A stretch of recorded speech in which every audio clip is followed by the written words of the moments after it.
రామమందిర ప్రారంభోత్సవ వేడుకలకు 1000 రైళ్లు. రామమందిర ప్రారంభోత్సవం కోసం భారతీయ రైల్వే అయోధ్యకు 1000 రైళ్లను నడపాలని యోచిస్తోంది.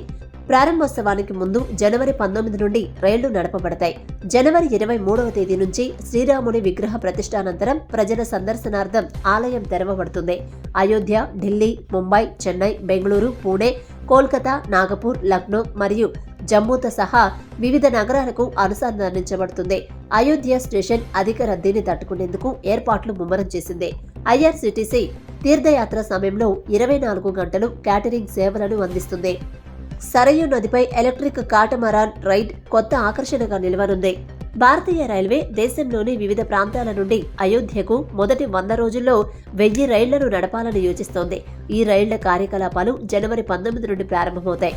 ప్రారంభోత్సవ వేడుకకు కొద్ది రోజుల ముందు నుంచి యాత్రికులు పవిత్ర నగరానికి చేరుకోవచ్చు. జనవరి 23 భగవాన్ శ్రీరాముని విగ్రహ ప్రతిష్టాపన తర్వాతి రోజు నుంచి ఆలయ సందర్శన గావించవచ్చు. రోజువారీ దాదాపు 50,000 మంది ప్రయాణికులు రాకపోకలు సాగించే అవకాశముందని అధికారులు అంచనా వేస్తున్నారు. అందుకు అనుగుణంగానే అయోధ్య స్టేషన్లో ఏర్పాట్లు చేశారు.